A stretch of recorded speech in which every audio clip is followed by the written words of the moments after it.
자, 남부구치소에 수감 중인 김건희 여사가요. 남편을 살리기 위해 본인이 죽음까지 각오를 하고 있다. 이런 말을 한 것으로 전해지고 있습니다. 아니, 이게 윤 전 대통령의 멘토로 알려진 심평 변호사가 최근에 김 여사를 접견을 하고 왔다면서 글을 올려서 이 대화가 공개가 된 건데 김 여사가 뭐라고 했던 거예요? 네.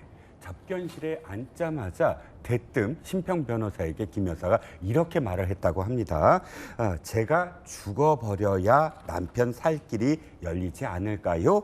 이 말에 정말 깜짝 놀랐다는 거지요. 네. 사실 그 말만이 아니라 몇 가지 더 붙이긴 했습니다. 한동훈 전 대표에 대한 원망 이런 부분들이 많이 또 언급이 됐는데 심평 변호사는 여기에 덧붙여서 사실 너무나 수척한 모습, 앙상한 뼈대만 남은 상태다라고 그 상황, 그러니까 김 여사에 대한 상황을 전달을 했습니다. 김 여사가 지금 출석 못하는 사유서에 대해서 저혈압을 또 언급하지 않았어요? 네. 심평 변호사가 실제로 우울증 때문에 상당히 건강이 악화된 상태다라고 전한 겁니다. 그렇군요. 사실 임재 변호사 당초에 원래 오늘 이제 특검이 김 여사를 불러서 소환 조사를 할 예정이었는데 설명해 주셨던 것처럼 건강상 이유로 불출석 사유서를 또 제출을 했고, 근데 내일 특검은 이거 그대로 그래도 소환 조사 진행한다는 입장인데, 자, 오늘 이 심평 변호사가 이제 알린 김 여사의 건강 상태, 이 근황 여부가 내일 조사에 좀 영향을 미칠까요? 물론 조사 시간이라던가 조사 방법 이런 부분에 일부 영향을 줄 수는 있어 보입니다. 적어도 건강상의 어떤 문제가 발생한 부분은 좀 분명해 보이는 상황이기 때문에 네. 이제 그런 부분들은 좀 감안해서 조사 시간을 좀 줄인다거나 아니면 이렇게 오후에 부르는 그런 방식을 택하는 것처럼 시간 자체를 줄이고 좀 방식이나 좀 편하게 해주겠다는 취지의 배려 차원은 가능하겠지만 어떤 정확한 건강상의 우려에 대한 입증이 없다면 조사를 아예 하지 않을 가능성은 현재로서는 낮아 보이고요. 이 건강상의 우려가 발생이기 때문에 일단 오늘 출석은 무산이 되었고 네. 자필로 이런 불출석 사유서를 썼다고 알려져 있는데 그런 부분만을 보더라도 지금 수사 자체를 거부하겠다는 게 아니라 심적으로 건강상으로도 문제가 있기 때문에 좀 배려를 구한다라는 취지가 아니었나 생각이 됩니다. 자, 그런데요. 윤석열 전 대통령은 재임 중에 김건희 여사 의혹이 나올 때마다 적극적으로 방어를 했었죠.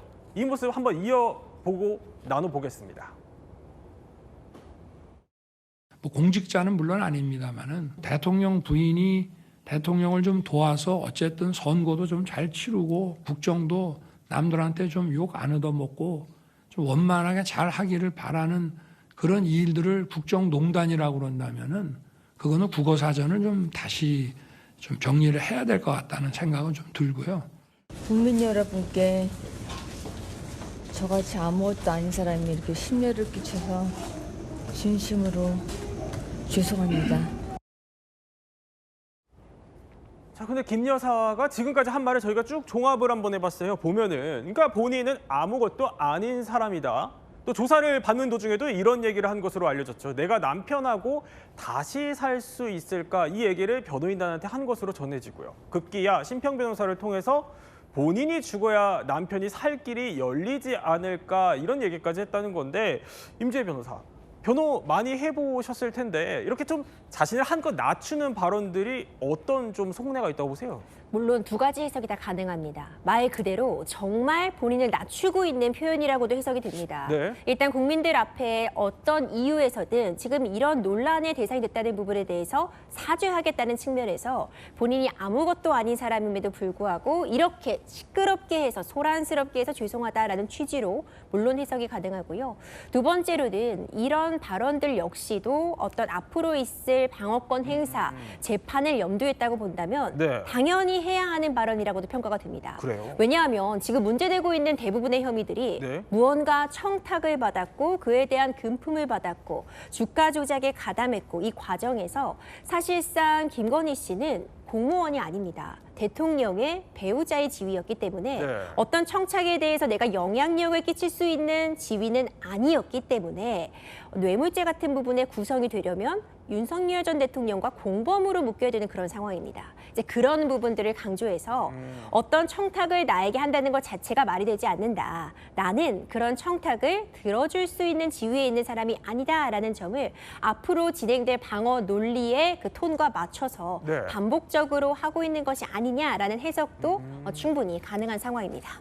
자, 이렇게 김건희 여사의 이제 옥중 심경이 심평 변호사를 통해서 전해진 이 상황에서 윤 전 대통령 측이 김건희 특검팀을 고발한다는 입장을 밝혔어요. 네, 일단 예고된 상황이긴 해요. 지난 7일에 예. 체포 과정에서 의자를 들어올리는 과정이 있지 않았습니까? 그때 윤 전 대통령이 팔과 허리에 대해서 고통을 호소했거든요. 그 즉시 이 대리인단이 고발하겠다라고 얘기를 했었는데 실제로 고발 조치에 들어갔습니다. 네. 민중기 특검과 문홍주 특검 보에 대한 고발장을 중앙지검에 제출할 예정인데 혐의는 직권남용 체포, 그다음에 직권남용 강금 미수, 독직 폭행 등입니다. 한 가지 눈길을 모으는 건 네. 실제로 집행했던 구치소의 관계자들까지 고발을 할 것인가였는데 관계자들은 고발하지 않고 지휘를 한 특검팀만 고발하기로 했다고 합니다.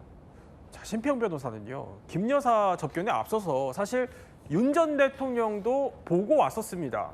강제 구인 이후에 윤 전 대통령의 건강 상태에 대해서요. 이렇게 말하기도 했습니다. 실명 위기에다 체온 조절 장애, 건강 악화를 호소하고 있는데 많이 안 좋아 보이던가요? 자꾸 그러시길래 보니까 내가 요즘 소화가 안 돼서 조금 애를 먹고 있습니다 하는 그런 말씀을 하시더군요. 살이 빠진 것은 분명한데 예. 저는 오히려 그 때문에 얼굴 안색이 아주 평안하고 전반적으로 화평한 기운이 넘치는 것 같은. 자, 건강 상태도 건강 상태지만요. 지금 일파만파 커지고 있는 의혹이 하나 더 있어요. 뭐냐면 특검 전에 건진법사를 수사했던 서울 남부지검이요.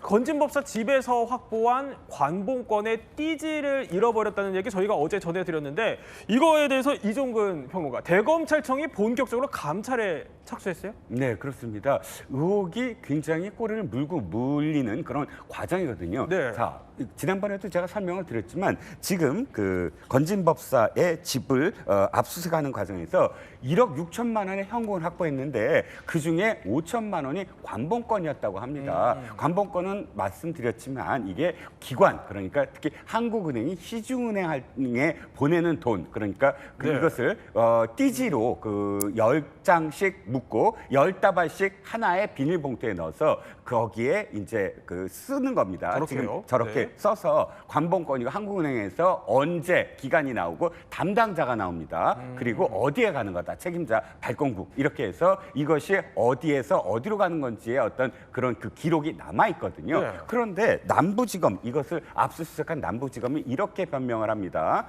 직원이 그것을 뜯어서 세는 과정에서 이 스티커와 띠지를 분실했다. 이렇게 돈을 얘기를 세는 합니다. 과정에서. 네네. 돈을 세는 과정에서. 그런데 이게 믿기지 않은 게 말이죠. 네. 남부지검은 금융증권 수사 전담기관입니다. 이런 것을 완전히 전담하는 기관이에요. 특수 수사기관이 그 안에 포함되어 있습니다. 그렇기 때문에 이렇게 허술하게 띠지와 스티커, 가장 중요한 증거물을 분실했다가 믿어지지 않는다는 게 지금 특검의 생각이거든요. 특검이 아니라 일단 정성호 법무부 장관의 생각이거든요. 그렇기 때문에 남부지검을 특별히 감찰하라라는 지시가 내려간 겁니다.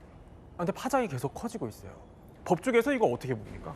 사실 예측하기 좀 어렵습니다. 물론 수사도 사람이 하는 일이니까 인간이 하는 일이니까 실수는 있을 수 있겠죠. 다만 이 관봉권 굉장히 핵심적인 증거라고 평가받을 수밖에 없고 기기번호, 발권국, 담당자까지 쓰여 있는 이 띠지 자체를 분실했다는 게 선뜻 납득이 가지 않습니다. 그럼 이걸 띄거나 떼거나 세는 과정도 네. 적어도 동영상 촬영이라던가 사진 촬영 같은 부분을 남겨놓는 것이 일반적이라고 생각이 되는데 예. 이제 그런 부분들 어떻게 분실이 된 건지에 대한 확인이 좀 꼭 필요할 것 같고요. 네. 납득할 만한 설명이 필요한 상황이 아닌가. 이게 중요 증거임이 분명함에도 불구하고 만연히 개인의 실수기 때문에 어쩔 수 없다는 취지의 해명은 좀 납득이 어렵다. 이렇게 평가가 가능해 보입니다. 감찰에 또 착수했다고 하니 관련한 소식은 들어오는 대로 전해드리겠습니다.